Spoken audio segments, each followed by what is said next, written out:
be headed by Cabinet Secretary Cicely Kariuki. It had been the most anticipated list on the political scene this year, and when the president finally read the remaining part of his second cabinet, it came with changes in some of the key ministries. Leading the pack of new cabinet secretaries is Margaret Kobia, who had served as the head of public service. She now takes over as a cabinet secretary for public service, youth and gender affairs. Veteran journalist Farida Karonei joins the cabinet as the CS for lands, while Simon Chelgui takes over from Eugene Wamalwa as the CS for water. Foreign affairs and international trade. Monica Juma, a former PS in the Ministry of Foreign Affairs, now moves on to head that very ministry, while the former Director of Public Prosecutions, Keriako, will now head the Ministry of Environment. Uhuru Kenyatta joins the cabinet for the first time, and he will be in charge of Labour.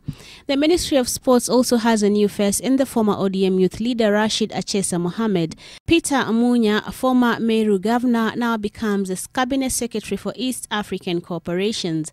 The president also appointed Rachel Shebesh, Ababu Namwamba and Nelson Mara to the cabinet in various capacities. The list also included major changes for the retained cabinet secretaries. Eugene Wamalwa has been moved from water to devolution, while Mwangi Kiunjuri, formerly of devolution, now takes over at the Agriculture Ministry. Amina Mohammed will now head the Ministry of Education. Reassigned cabinet secretary. Amongst those retained are Fred Matiang'i in the Ministry of Interior, Eden Mohammed in the Ministry of Industrialization, Najib Balala in the Ministry of Tourism, James Masharia in the Ministry of Transport, and Joseph Musheru as the head of the Ministry of Information and Technology.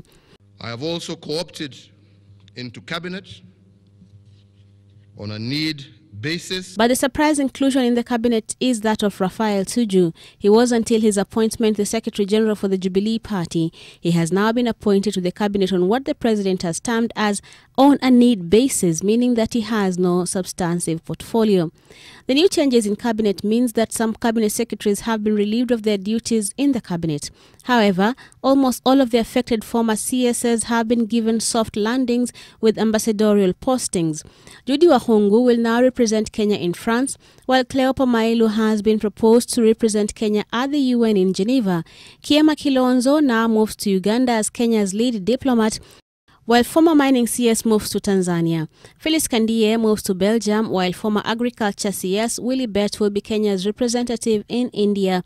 Jacob Kaimenyi moves to UNESCO, and former sports CS Hassan Maria will be Kenya's ears and eyes in Austria. Brenda Wanga, NTV.